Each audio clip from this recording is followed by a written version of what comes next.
wabarakatuh. Saya Mutia Iza akan menjelaskan teori ekonomi dari topik 1 sampai dengan topik 7.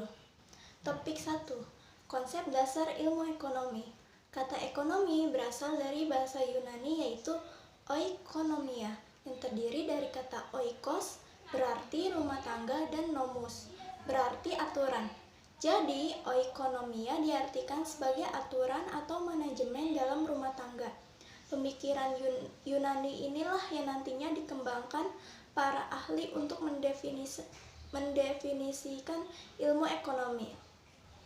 Dalam Kamus Besar Bahasa Indonesia atau KBBI, ilmu ekonomi merupakan cabang ilmu yang tertuju pada asas-asas produksi, distribusi, konsumsi, serta berbagai hal yang menyangkut pemakaian barang atau kekayaan.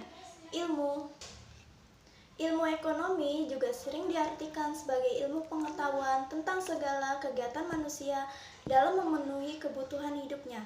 Mempelajari ilmu ekonomi bisa memudahkan kamu mendapat barang yang diinginkan dengan secara teratur, keuangan secara mandiri.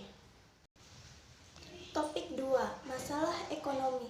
Masalah ekonomi, masalah yang timbul saat keinginan dan kebutuhan ekonomi bertemu dengan sumber daya yang terbatas.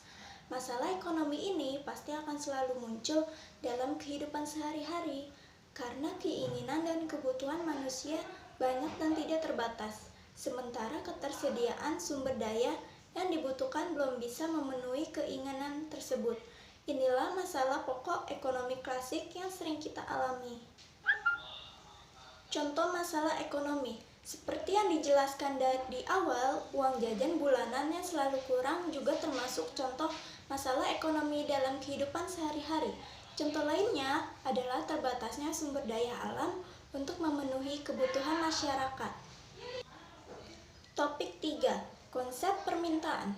Permintaan adalah jumlah barang yang diminta oleh konsumen pada tingkat harga dan waktu tertentu yang dilambangkan dengan D atau demand. Dalam permintaan ada beberapa faktor yang memengaruhi, termasuk harga barang, pendapatan konsumen, selera masyarakat, harga barang lain, jumlah penduduk, dan ramalan masa depan atau masa yang akan datang. Kurva permintaan bergerak dari kiri atas ke kanan bawah atau slow negatif.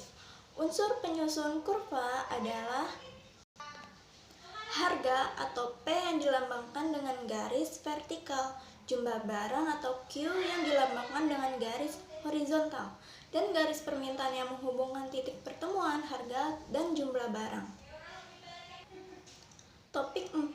Konsep penawaran. Penawaran adalah jumlah barang yang ditawarkan oleh produsen pada tingkatan harga dan waktu tertentu yang dilambangkan dengan S atau supply.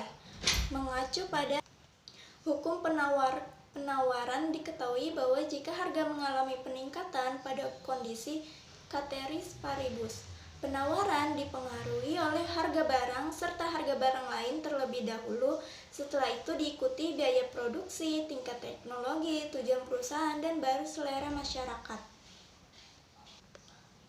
Topik 5. Keseimbangan pasar. Keseimbangan pasar adalah sebuah kondisi ketika terjadi keseimbangan antara jumlah produk atau jasa yang diminta maupun ditawarkan dalam harga tertentu. Proses ini penting guna menentukan bahwa kurva keseimbangan akan tetap stabil ataupun tidak. Kurva tersebut dapat dikalkulasikan dengan rumus keseimbangan dari pasar. Kondisi ini juga menjelaskan adanya kesamaan antara harga produk yang diminta konsumen dan yang ditawarkan produsen. Keseimbangan harga dapat terjadi tergantung kekuatan permintaan serta penawaran.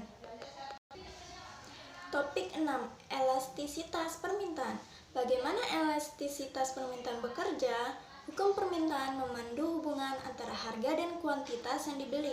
Ini menyatakan pada kuantitas yang dibeli memiliki hubungan terbaik dengan harga. Saat harga naik, orang membeli lebih sedikit. Elastisitas permintaan memberitahu Anda seberapa banyak jumlah yang dibeli berkurang saat harga naik. Jika suatu barang atau jasa memiliki permintaan elastis, artinya konsumen akan banyak melakukan perbandingan belanja. Topik 7. Elastisitas penawaran. Apa itu elastisitas penawaran? Elastisitas harga penawaran barang mengukur penerimaan penerimaan kuantitas yang ditawarkan terhadap perubahan harga pokok komoditi. Elastisitas penawaran menetapkan hubungan kuantitatif antara penawaran suatu komoditas dan harganya. Berikut adalah penjelasan materi dari saya.